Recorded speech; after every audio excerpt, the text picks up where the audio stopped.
Hey Juan here. Today let's talk about the difference between vision, strategy, roadmap, and OKRs. These are four words very commonly used in businesses and tech products, but relatively often they are confused and sometimes the ways of implementing them are not maybe the best ones out there.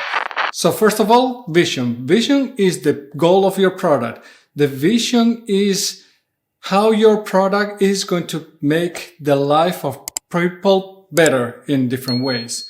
Basically, what you want to do is that you want to solve a problem or a need of a user or a customer and solve it in the best way possible. There's going to be other solutions. Those are going to be your competitors. You don't want to be like your competitors. You want to be unique. You want to have your own vision.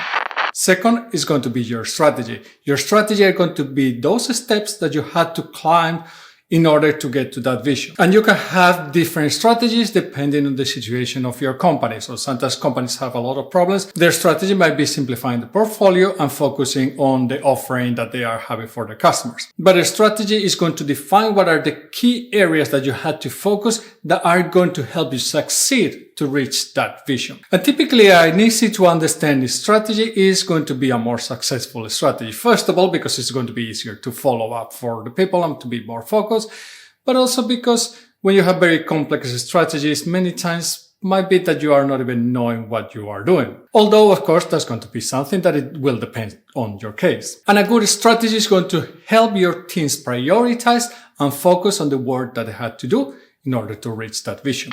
Third is going to be the roadmap. The roadmap is going to be the actual execution of that previous strategy. So there's no way that you have a strategy without execution. The both of them separate, not going to take you anywhere. And pretty much that applies for anything I'm talking about here. So what our roadmap is going to define are the features, are the tasks that need to be done in order to achieve that strategy. So if in my strategy, for example, I'm Tesla, and I say that part of my strategy is to have a supercharger network, that is my strategy.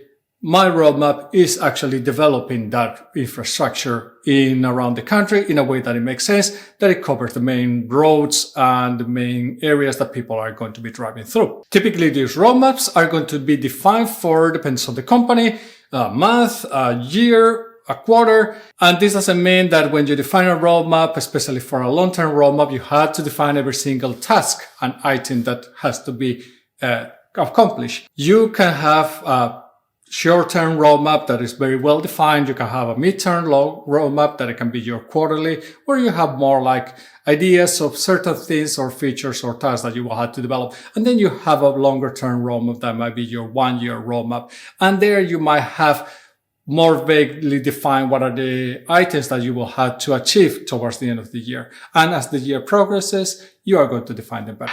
Fourth, there are OKRs, objectives and key results. These are going to help me to achieve my roadmap and my strategy. They are going to give goals for those items in the roadmap and those strategic goals and actually give them a value that I want to achieve, a target that I want to achieve. But from my point of view, what an OKR has to define is that you have to make sure that what you have defined as your strategic points, as your items or features in a roadmap, those items are actually delivering value to your customers and to your business.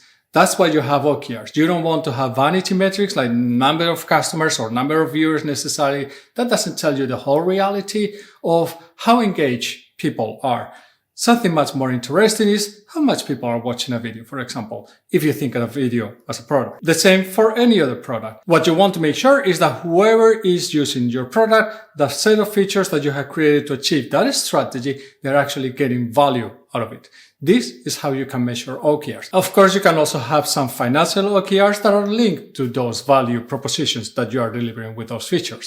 So in practice, what this means is that if you want to have a product that is solving users' problems or customers' problems, that vision that that product has, you have to actually have a strategy of how to get there. You have to have a roadmap on how to execute on that strategy. And you have to have OKRs that are going to monitor if the customers are actually perceiving that value and are actually using the product in the way that you intended it. And if the customers are not getting value, these OKRs are going to help you to change direction to make sure that they start to get value out of the product that you're building. This might mean that you have to change parts of your strategy or your roadmap. That's what you have pivoting. And this is the way that you build a process where you make sure that your customers are getting value and you are delivering on the promise of that vision that your product has. So don't start defining roadmaps or OKRs without having a clear strategy and vision. The same goes for all the steps. Start from the top, end up in the bottom. If you want to learn more about how to define properly a product vision, go check out this video. I will see you in the next one, and remember, stay safe.